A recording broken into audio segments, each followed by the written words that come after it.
The warning beacons had been floating in space for over 200 years, each one broadcasting the same message in every known galactic language. The message was simple and direct. It said that this was the border of human territory, and that crossing this line without permission would be considered an act of war. The beacons also included historical records of what happened to the last 3 civilizations that ignored the warnings. Most species in the galaxy knew these warnings well, and they stayed far away from the glowing red markers that surrounded human space like a fence of light. Commander Jake Morrison stood on the observation deck of Sentinel-7, a massive defense station that orbited near the outer edge of human territory. He was a tall man with short brown hair and tired eyes that had seen too many border incidents over his 15 years of service. His uniform was crisp and clean, but his face showed the stress of commanding a station that stood between humanity and the rest of the galaxy. Jake sipped his coffee and watched the stars through the transparent metal walls, thinking about how quiet things had been lately. Too quiet, he thought, and that always made him nervous. The alarm shattered the peaceful moment with a harsh electronic scream that echoed through every corridor of the station. Jake dropped his coffee cup and ran toward the command center, his boots pounding against the metal floor as crew members rushed past him to their battle stations. He burst through the doors of the command center and saw his officers already at their posts, their faces lit by the glow of dozens of screens and holographic displays that filled the room with blue light. Lieutenant Kevin Baker looked up from his scanner station, his young face pale with worry.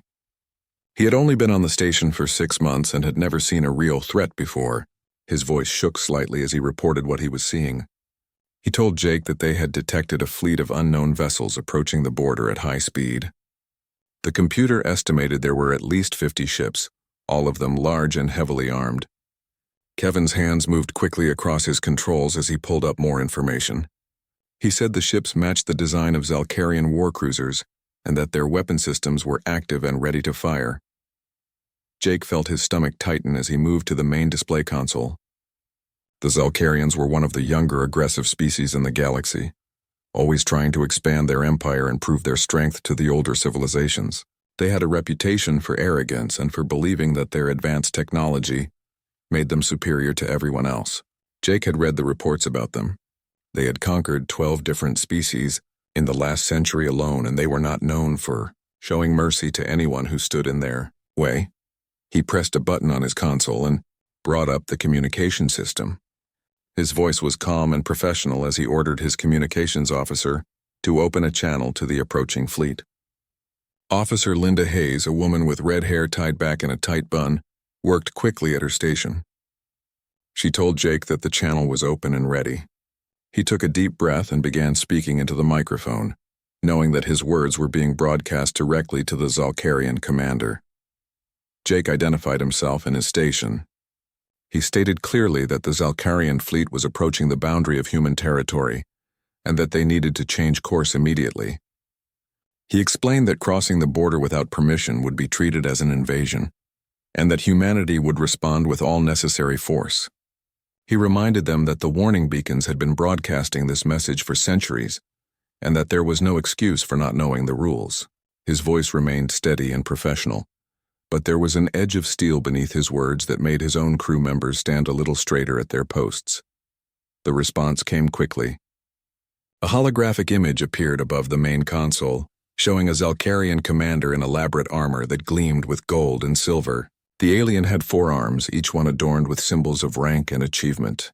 His face was covered with thick scales that reflected the light, and his eyes were cold and filled with contempt. When he spoke, his voice was harsh and filled with superiority. He said his name was Thexanar, and that he commanded the Zalkarian Imperial Fleet. He laughed at Jake's warning and said that the Galactic Council's old stories about humans were nothing but myths, told to scare children. Thexanar continued speaking, his voice growing louder and more aggressive. He said that the Zalkarian Empire had studied humanity and found them to be nothing special. He claimed that humans were a young species with outdated technology and divided governments that could barely agree on anything. He said his fleet would pass through human territory to reach a resource-rich system on the other side, and that humanity could either let them pass peacefully or be destroyed. He declared that the age of human intimidation was over, and that the galaxy would soon learn that the Zalkarians feared no one. Jake listened to the entire speech without interrupting. When Thexinar finished, Jake simply asked one question. He wanted to know if the Zalcarian commander was absolutely certain about his decision. Thexinar laughed again and cut the communication channel, leaving the command center in sudden silence. Jake stood motionless for a moment, staring at the spot where the hologram had been. His officers looked at him, waiting for orders, their faces tense with anticipation. Lieutenant Kevin Baker watched his scanner and reported that the Zalcarian fleet had just crossed the first warning beacon. The ships were increasing speed and moving deeper into human territory. Jake closed his eyes for just a second, feeling the weight of what was about to happen. He had given them every chance to turn back. He had followed every protocol and every diplomatic procedure. Now there was no choice left. He opened his eyes and his voice filled the command center with absolute authority. He ordered all defense platforms to activate immediately. He told Kevin to send an alert to Earth Command and to every human colony in the sector. He wanted every ship and every station to go to full battle readiness. He ordered Linda to send one final message to the Zalcarian fleet, giving them 60 seconds to reverse course before humanity would consider them hostile invaders. The command center erupted into controlled chaos as every officer worked quickly at their stations. Red lights began flashing throughout Sentinel-7 as the massive station powered up its weapons and shields. Outside, in the darkness of space, hundreds of automated defense platforms that had been dormant for years suddenly came to life. Their sensors locked onto the Zalcarian fleet, and their weapon systems began charging with enough energy to turn starships into clouds of superheated gas. Jake watched the countdown timer on his screen. 60 seconds. 50 seconds. 40 seconds. The Zalcarian fleet continued forward without slowing down. 30 seconds. 20 seconds. 10 seconds. Jake's hand hovered over the weapons authorization button, his finger trembling slightly. 5 seconds. 4, 3, 2, 1. The timer reached 0 and the Zalcarian fleet was still coming. Jake pressed the button and spoke the words that would start a war. He gave the order to engage all hostile targets and to defend human territory with extreme prejudice. The order went out instantly to every defense platform and every weapon system in the sector. Space lit up with the brilliant flash of human weapons firing in perfect coordination. Captain Lisa Chen gripped the armrests of her command chair as the Earth Defense Force cruiser Valiant dropped out of faster-than-light travel directly in the path of the advancing Zalcarian fleet. She was a woman in her late 30s with black hair cut short for convenience and sharp eyes that missed nothing. Her crew had been on patrol near the border when they received Jake Morrison's emergency broadcast, and she had immediately ordered her ship to intercept the invaders. The Valiant was not the largest ship in the human fleet, but it was fast and deadly, designed specifically for hit-and-run tactics that confused and frustrated enemies who expected traditional battle formations. The viewscreen showed the Zalcarian war fleet, spread out across space like a swarm of metal insects. Their ships were huge and covered with elaborate designs that marked them as vessels of an empire that valued appearance as much as function. Each ship bristled with weapon ports and energy shields that glowed with purple light. Lisa counted 47 vessels in the main formation, with more scattered behind them. Her own ship looked tiny in comparison, but she had learned long ago that size meant nothing in combat. What mattered was speed, skill, and the willingness to do whatever it took to win. Her tactical officer, Lieutenant Matt Cooper, was a stocky man with steady hands and a calm voice that never wavered even in the worst situations. He reported that the Zalcarian lead ships were charging their main weapons and that their shields were at full power. He said the enemy formation was tight and disciplined, exactly what he would expect from a military that had conquered multiple systems. Lisa nodded and told him to prepare firing solutions on the 3 lead vessels. She wanted to hit them hard and fast before they realized what was happening. The communications console beeped and Lisa's communications officer, Ensign Paul Martinez, informed her that they were receiving a transmission from the Zalcarian flagship. Lisa told him to put it through. The same arrogant commander that Jake Morrison had spoken to appeared on her screen, his 4 arms crossed over his armored chest. Thexinar looked at Lisa with obvious contempt and told her that she was commanding a single small ship against an entire fleet. He said that if she withdrew immediately, he might let her survive to tell others about Zalcarian mercy. Lisa smiled at him, a cold expression that did not reach her eyes. She thanked him for his generous offer but said she would have to decline. She explained that her orders were to defend human territory against all hostile forces and that she took her orders very seriously. She suggested that perhaps Thexanar should reconsider his invasion plans before he lost his entire fleet. The Zalcarian commander's face darkened with rage and he cut the transmission. With an angry snarl, Matt reported that all 3 lead ships were now targeting the Valiant, and that they would be in firing range in 30 seconds. Lisa ordered her pilot to begin evasive pattern Delta 7 and told her weapons officer to arm all torpedo tubes. The Valiant suddenly accelerated forward, moving directly toward the Zalcarian fleet instead of away from it. The maneuver caught the enemy completely by surprise. Their tactical computers had calculated dozens of possible human responses, but charging straight at a superior force was not one of them. The space between the two forces disappeared in seconds. The Zalcarian ships fired their main weapons, sending massive bolts of plasma energy screaming through the darkness. But Lisa had already ordered her ship to roll and dive, moving in 3 dimensions at once while most species only thought in terms of forward and backward. The plasma bolts missed the Valiant by hundreds of meters, their energy dissipating harmlessly into space. Lisa's ship fired its torpedoes at point-blank range, the weapons streaking toward the Zalcarian lead vessel before its shields could adjust to the new angle of attack. The torpedoes slammed into the Zalcarian ship's hull with devastating force. Explosions blossomed across its surface as armor plating melted and internal systems failed. The ship's shields flickered and died, leaving it vulnerable and crippled. Lisa did not give them time to recover. She ordered her ship to target the second vessel and fire all energy weapons. Brilliant beams of concentrated light carved through the enemy's shields, cutting deep wounds into its structure. The Zalcarian fleet began to react, their ships breaking formation and trying to surround the single human cruiser. But Lisa had fought against superior numbers before and she knew how to use their own mass against them. She ordered her pilot to dive under the enemy formation and accelerate to maximum speed. The Valiant shot forward like a bullet, weaving between the massive alien ships while their weapons tried desperately to track her movements. Several Zalcarian vessels accidentally fired on each other as they tried to hit the fast-moving human ship, their own weapons causing more damage than Lisa's attacks. Matt called out a warning that one of the Zalcarian ships was moving to intercept them and that it was preparing boarding pods. Lisa felt a cold determination settle over her. She told Matt to let them come. She opened a ship-wide communication channel and told Sergeant Danny Rivers to prepare his Marines for hostile boarders. Danny's voice came back immediately, rough and eager. He said his people were ready and that the Zalcarians would regret trying to board a human ship. The Zalcarian vessel closed the distance and fired 6 boarding pods toward the Valiant. The pods attached themselves to the human ship's hull with magnetic clamps and began cutting through the outer armor with plasma torches. Lisa watched on her internal security monitors as the enemy breached her ship in 3 different locations. She saw the Zalcarian soldiers pour into her corridors, each one armed with advanced energy weapons and protected by personal shields. They moved with confidence, clearly expecting minimal resistance from what they considered an inferior species.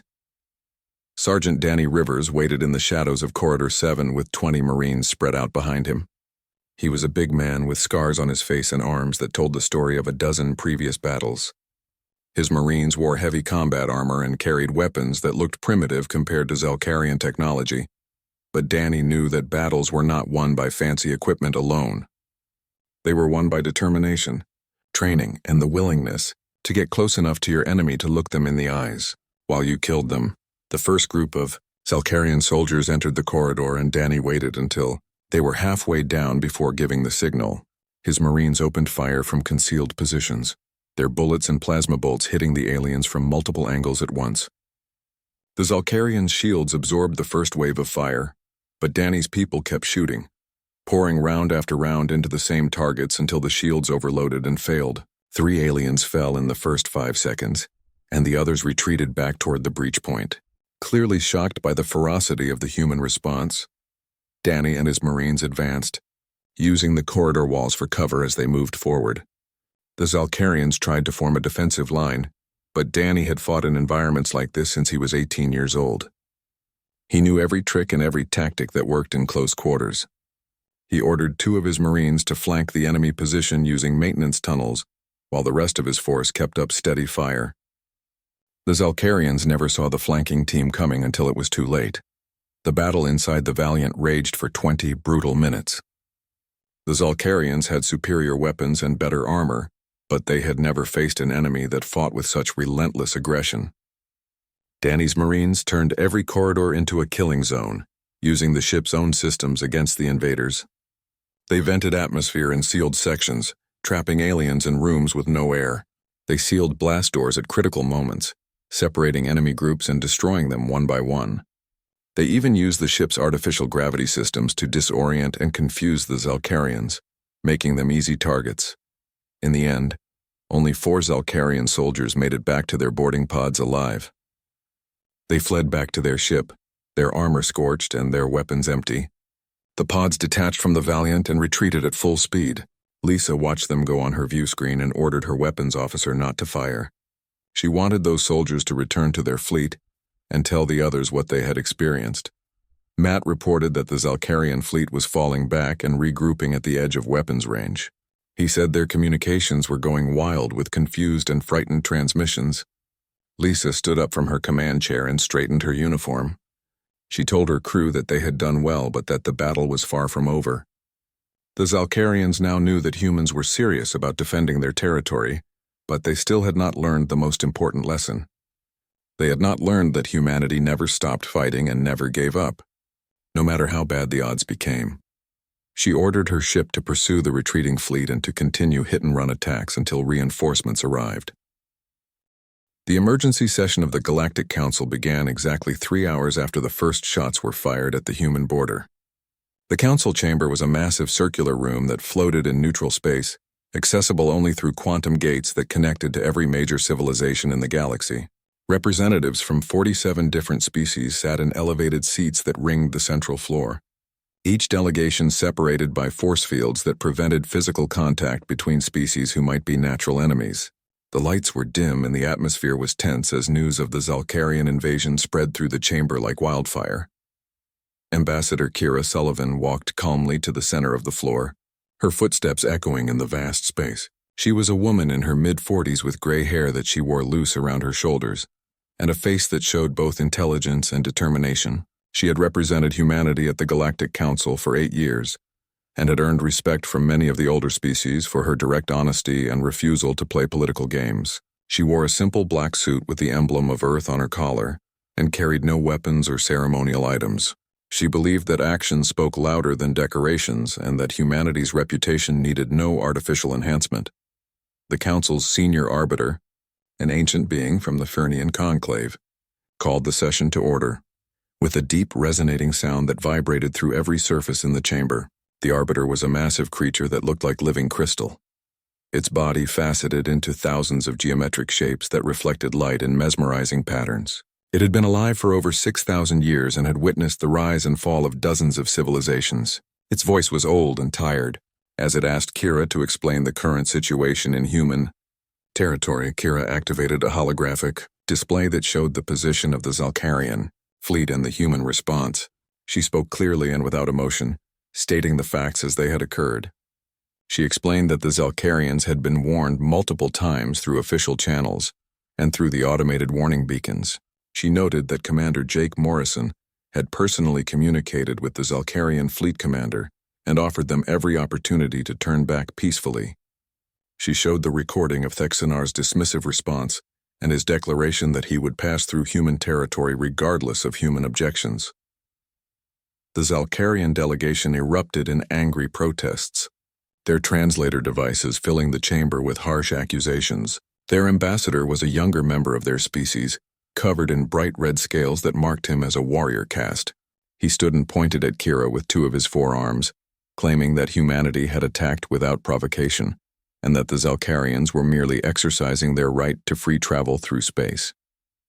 He said the warning beacons had no legal authority under galactic law, and that humans were using fear and intimidation to control territory they had no right to claim.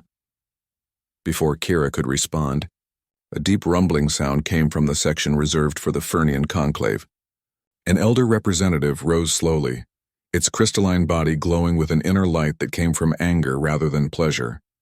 The Fernian spoke in a voice that made the entire chamber vibrate, and its words were translated into every language simultaneously. The elder said that perhaps the younger species had forgotten why human territory was restricted in the first place.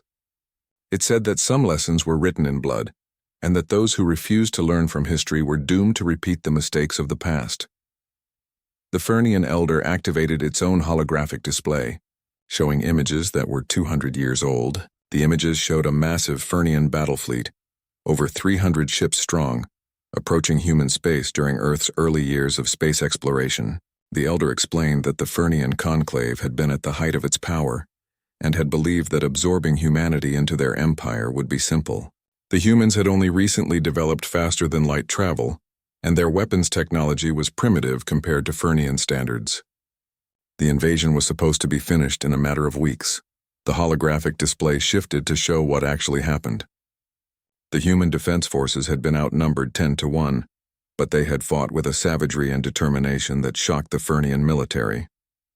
Human ships rammed Fernian vessels when they ran out of ammunition. Human pilots flew damaged fighters directly into enemy hangar bays and detonated their reactors manually. Human soldiers in spacesuits used magnetic clamps to attach themselves to the hulls of Fernian ships and cut their way inside with nothing but handheld tools and explosives. The battle lasted 3 months and cost the Fernian conclave 3 entire battle groups before they finally retreated.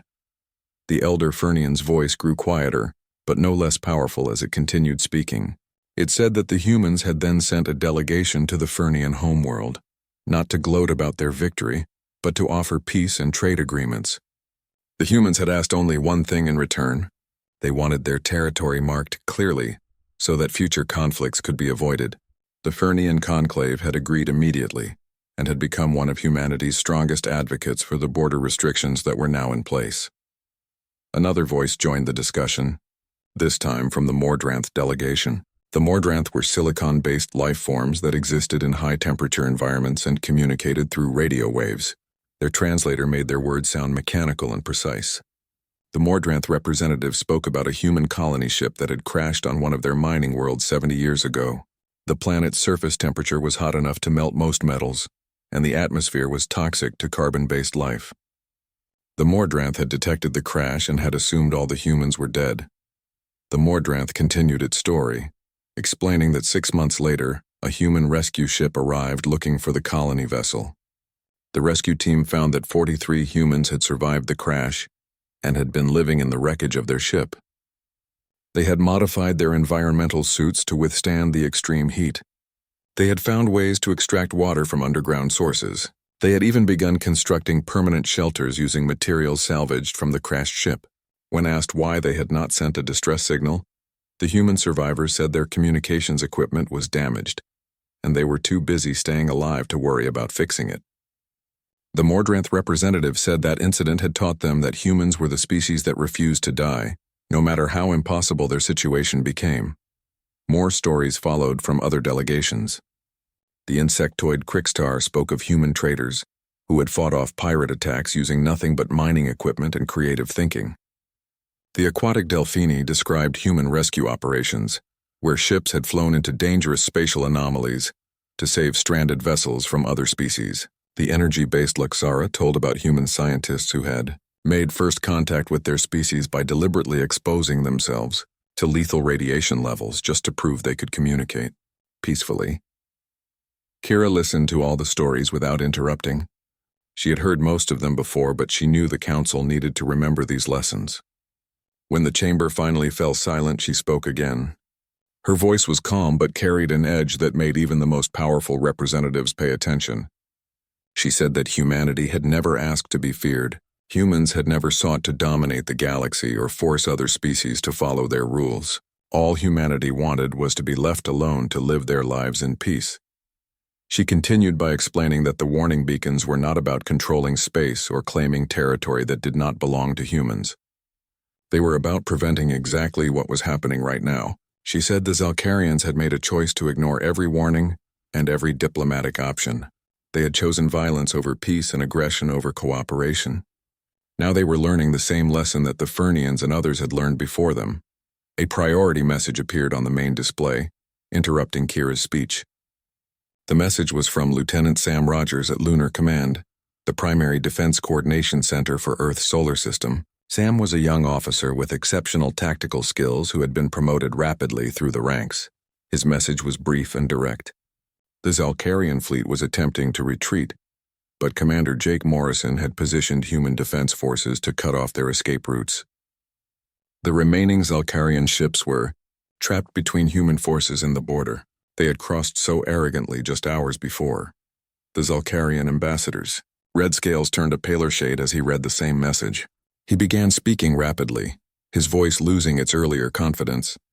He said that his government had made a mistake, and that they wished to withdraw immediately. He asked the council to intervene and order the humans to allow the Zalcarian fleet safe passage back to their own territory. He promised that the Zalcarian Empire would respect human borders in the future and would never attempt another incursion. Kira looked at the Zalcarian ambassador with an expression that might have been pity. She told him that she had no authority to give orders to human military forces during an active combat situation. She explained that Commander Morrison was following established protocols, and that those protocols gave him complete discretion in how to H. The Galactic Council's historical archives room was a place few beings ever visited. It existed in a pocket of folded space where time moved differently, allowing the storage of countless records from civilizations that had risen and fallen over millions of years. Dr. Helen Price walked through the endless rows of data crystals and quantum storage devices, searching for the specific files she needed. She was a human historian who specialized in comparative species development, and she had been asked by Ambassador Kira Sullivan to present humanity's complete story to the assembled council members who still did not understand why Terran space was so heavily restricted. Helen was a small woman with brown hair tied back in a practical ponytail and glasses that she wore more out of habit than necessity. She had spent 20 years studying how different species evolved and adapted to their environments. She had seen the records of hundreds of civilizations, and she knew that humanity's story was unique in ways that most aliens could not comprehend. She gathered the files she needed and returned to the council chamber, where delegates from across the galaxy waited to hear what she had to say. The chamber lights dimmed as Helen activated the central holographic projector. She began her presentation with an image of Earth as it appeared 4 billion years ago, a violent world of volcanic eruptions and asteroid impacts where nothing could survive for long. Her voice was calm and academic as she explained that Earth was what galactic scientists classified as a Class 12 death world, a planet where environmental conditions actively worked to exterminate any life that tried to establish itself. She showed how Earth's axis was tilted at an angle that created extreme seasonal variations. She displayed maps of tectonic plates that shifted and ground against each other, causing earthquakes and volcanic eruptions that could destroy entire regions in minutes. The hologram shifted to show Earth's weather systems, massive hurricanes that could level cities and tornadoes that appeared with little warning. Helen explained that Earth experienced ice ages that covered half the planet in glaciers, followed by warming periods that melted the ice and flooded coastal areas. She showed images of Earth's wildlife, predators with teeth and claws designed specifically for killing, and prey animals that had evolved elaborate defenses just to survive another day. She pointed out that even Earth's plants were dangerous, many of them producing toxins that could kill or paralyze anything that tried to eat them. A murmur went through the council chamber as delegates realized they were looking at a planet that should not have produced intelligent life at all. Most species evolved on stable worlds with consistent climates and relatively peaceful ecosystems. The idea of developing sentience on a planet that was actively trying to kill everything on it seemed impossible. Helen let them absorb this information before continuing with the next part of her presentation. The hologram changed to show early humans, small groups of primitive beings huddled around fires in caves. Helen explained that humans were not the strongest species on their planet. They were not the fastest or the biggest or the best armed with natural weapons. What humans had was endurance and the ability to adapt. She showed how humans became persistence hunters, chasing prey animals for hours or even days until the prey collapsed from exhaustion. She explained that humans could regulate their body temperature through sweating, allowing them to run in heat that would kill most predators. She displayed maps showing how humans spread across every continent on Earth, adapting to deserts, frozen tundras, tropical jungles, and mountain ranges that reached into the clouds. The hologram showed human history, thousands of years of warfare and conflict as different groups competed for resources. Helen did not hide the violence or try to make humanity seem noble. She showed the truth of what humans were, a species that had spent most of its existence fighting against nature and against each other. She explained that humans had nearly driven themselves to extinction multiple times through wars, plagues, and environmental disasters, but each time they survived and rebuilt, learning from their mistakes and becoming stronger. Commander Jake Morrison appeared in the hologram, his image transmitted from Sentinel-7, where he was still coordinating the response to the Zalkarian invasion. He had been asked to explain human military doctrine to the Council, to help them understand why humans fought the way they did. Jake looked tired, but his voice was strong and clear as he began speaking. He said that human military training started with a simple principle that most other species found disturbing. Every human soldier was taught that retreat was always the last option, and surrender was rarely considered at all. Jake explained that humans did not view war as a limited conflict with rules and boundaries. When humans fought, they fought to win completely, and they used every resource and every tactic available to them. He showed footage of human ships in combat, vessels that continued fighting even after suffering catastrophic damage. He displayed records of human crews who had manually detonated their ship's reactors to take enemy vessels with them, rather than allow those enemies to escape. He showed battles where human forces had been outnumbered 100-1 and had still refused to give up. The council members watched in growing horror as Jake showed more examples. He displayed a battle from 50 years ago, where a human transport ship had been attacked by pirates. The transport had no weapons and was carrying civilian colonists to a new world. When the pirates boarded the ship, the colonists had fought back using mining tools, kitchen implements, and their bare hands. The pirates had expected easy victims, but instead found themselves in a desperate fight for survival. Only 3 pirates escaped, and they spent the rest of their lives warning others never to attack human vessels. Jake then showed footage that made several council members leave their seats in disgust or fear. It was a recording of a human rescue mission into a collapsing star system. A survey ship from the peaceful Veloth species had been caught in a spatial anomaly near a dying star and was being pulled toward the event horizon. Every species in the galaxy had written off the Veloth crew as dead because no ship could survive the gravitational forces near a black hole. But humans had sent a rescue team anyway. The footage showed 3 human ships diving into conditions that should have torn them apart. The lead pilot was a woman named Captain Claire Newton, who flew her ship to the absolute edge of what its engines could handle. She had positioned her vessel between the anomaly and the Veloth ship, using her own ship's mast to create a temporary shield. Her co-pilot had fired magnetic grapples that connected to the Veloth vessel, and they had pulled it free using a slingshot maneuver around the dying star. 2 of the 3 human ships survived the rescue, and all of the Veloth crew were saved. Jake explained that this was not unusual behavior for humans. He said that human military doctrine included a standing order that no one gets left behind, regardless of the cost or risk.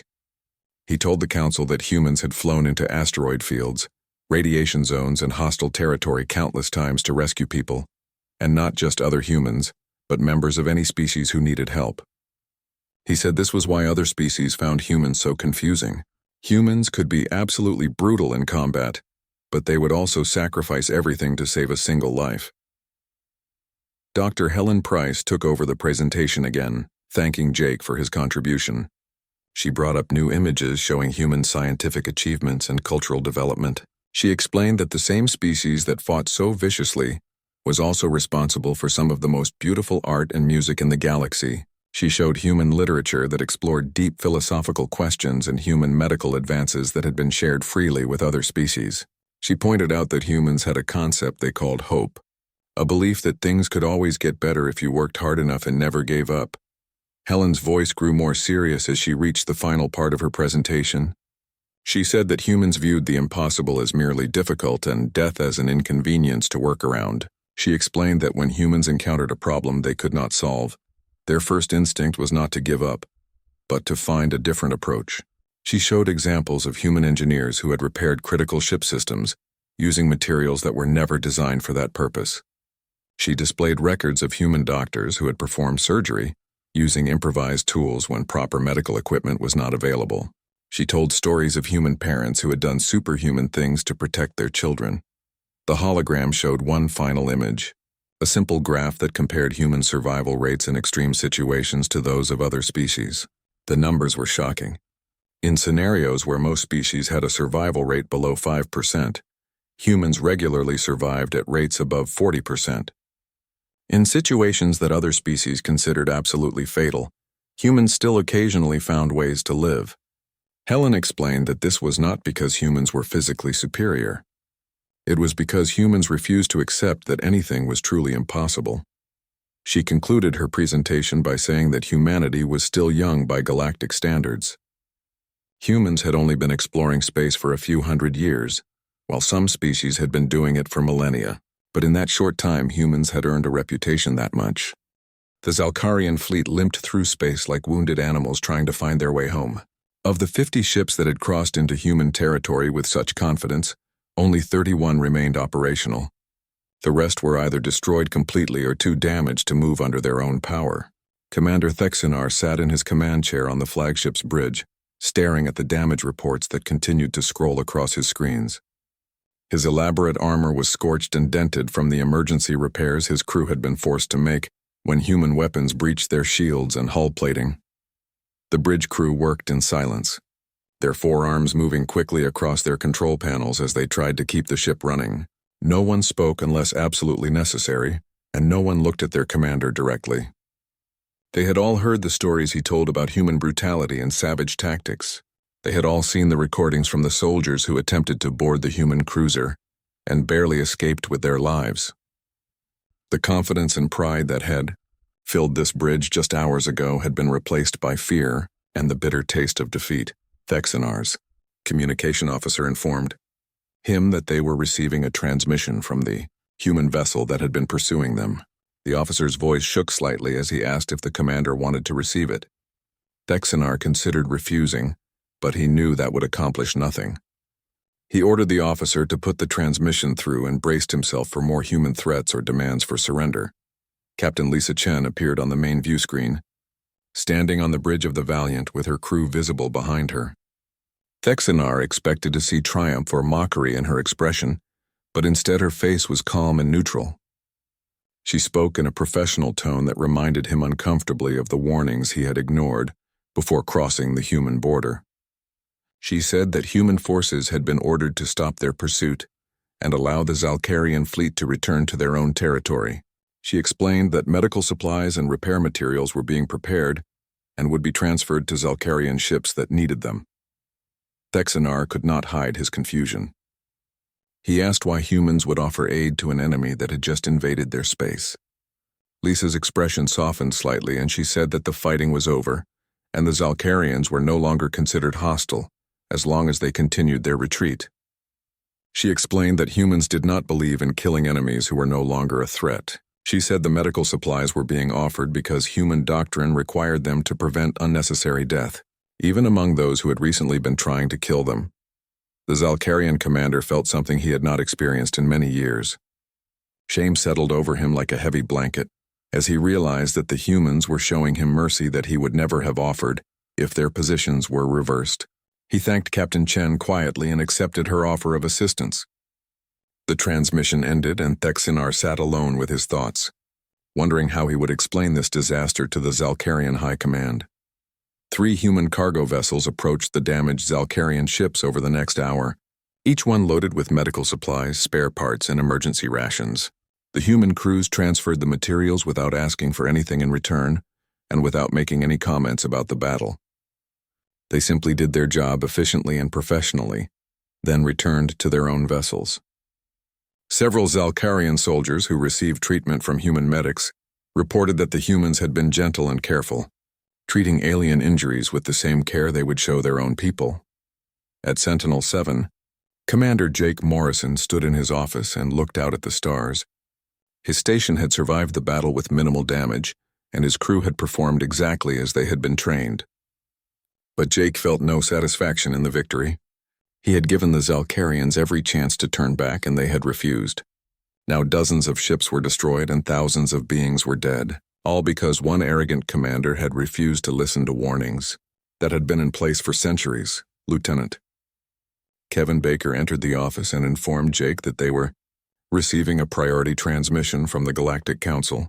Jake told him to patch it through to his personal console.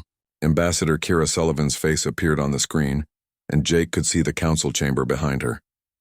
She told him that the council wanted him to stand down completely and allow the Zalcarians to leave human space without any further interference.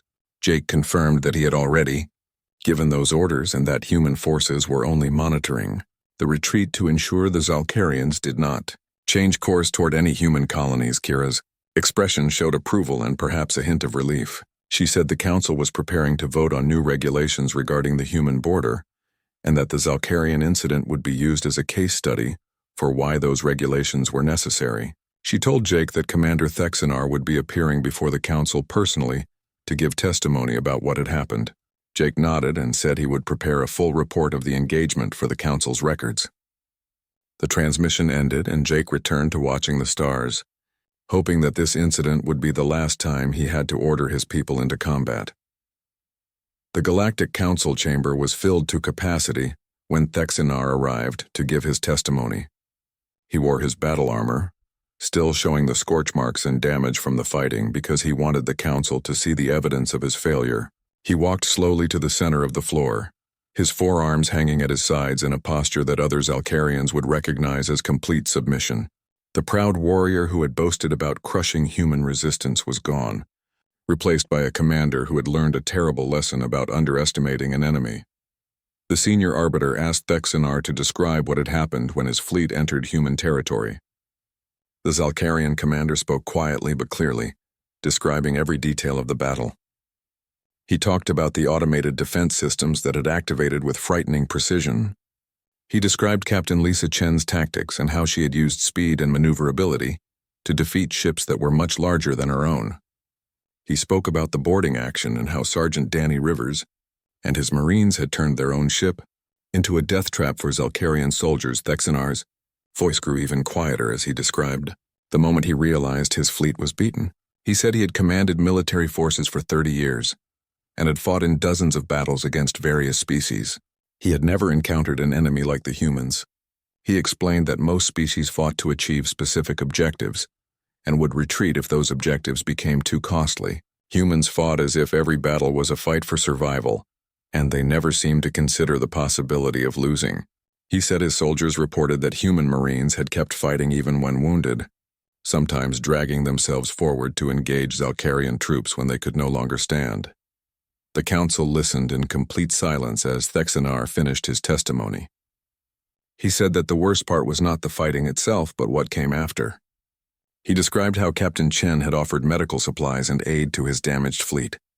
He talked about human medics who treated Zalcarian wounded with care and professionalism. He said he finally understood why the warning beacons existed and why older species had insisted that human territory be avoided.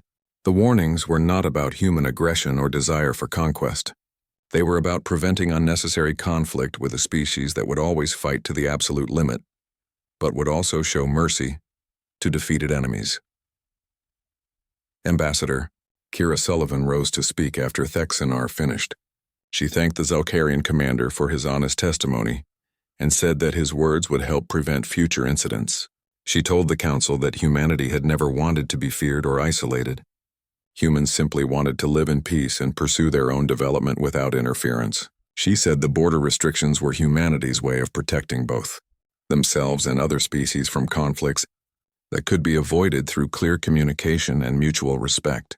The Council voted unanimously to reinforce all restrictions on Terran territory and to add new provisions that required any species wishing to enter human space to first obtain explicit permission through diplomatic channels. The Zalcarian testimony was added to the historical archives and would be required reading for any military officer in any species who might have operations near human borders.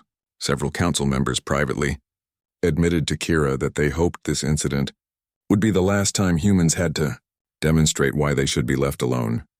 Lieutenant Sam Rogers sat at his station in Lunar Command and watched as the last Zalcarian ships crossed back over the border into neutral space. His shift had lasted 18 hours and he was exhausted, but he felt a sense of satisfaction knowing that the crisis was over. He updated the defense grid protocols to include new data from the engagement and made notes about tactical patterns that might be useful in future encounters. He hoped there would be no future encounters, but he knew that humanity's history suggested otherwise.